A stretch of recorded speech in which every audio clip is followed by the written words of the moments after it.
महाभारत युद्ध के बाद पांडवों के वंशज राजा परीक्षित हस्तिनापुर के राजा बने। वे एक धर्मपरायण, न्यायप्रिय और प्रजावत्सल शासक थे। उनके शासन में धर्म, सत्य और न्याय का पालन होता था। लेकिन समय का चक्र चलता रहा और धीरे धीरे कलयुग का आगमन होने लगा। राजा परीक्षित एक दिन वन में शिकार के लिए गए। थकान और प्यास लगने पर वे एक आश्रम में पहुंचे। वहां एक ऋषि शमीक तपस्या में लीन थे। राजा ने उनसे पानी मांगा, लेकिन ऋषि ध्यान में डूबे होने के कारण उत्तर नहीं दे सके। राजा परीक्षित को यह अपमानजनक लगा। क्रोध में आकर वहां पड़ी एक मरी हुई सांप को उठाकर ऋषि के गले में डाल दिया और वहां से चले गए। जब ऋषि के पुत्र श्रृंगी को यह बात पता चली तो उन्होंने क्रोध में राजा परीक्षित को श्राप दे दिया। 7वें दिन तक्षक नामक नाग तुम्हें डंस कर मार देगा। राजा परीक्षित ने इस श्राप को स्वीकार किया, लेकिन इसी समय उन्होंने देखा कि एक व्यक्ति एक गाय और बैल को लाठी से पीट रहा था। राजा ने उसे रोका। यह व्यक्ति कोई साधारण नहीं था, बल्कि स्वयं कलयुग का प्रतीक था। गाय और बैल धर्म के प्रतीक थे। तू कौन है जो धर्म का नाश कर रहा है? महाराज, मेरा समय आ चुका है।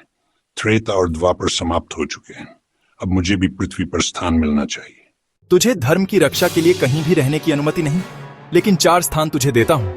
कलयुग के 4 स्थान: जुआ, सट्टा, मदिरा, शराब और नशा, फिर स्त्री में व्याभिचार, अनैतिक संबंध, हिंसा और सोना, लालच और धन में बसे पाप। इन स्थानों में कलयुग वास कर सकता था, लेकिन कलयुग ने सोने में भी वास करने की अनुमति मांगी, क्योंकि जहां धन है वहां अहंकार, ईर्ष्या और पाप पनपते हैं।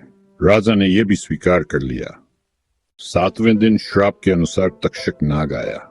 राजा ने स्वयं के चारों ओर सुरक्षा का मजबूत घेरा बनवाया, लेकिन तक्षक नाग ने ब्राह्मण का रूप धारण कर उस घेरे में प्रवेश कर लिया और डंस लिया।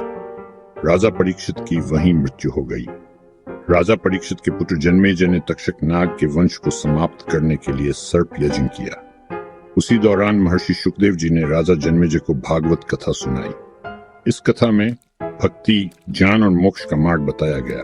इससे हमें पता चलता है कि कलयुग में धर्म कमजोर होता है, लेकिन भक्ति, सच्चाई और सेवा ही मनुष्य का सबसे बड़ा सहारा है। धन, नशा, लालच, जुआ और व्यभिचार से दूर रहना चाहिए। जीवन में अहंकार और क्रोध से नुकसान ही होता है।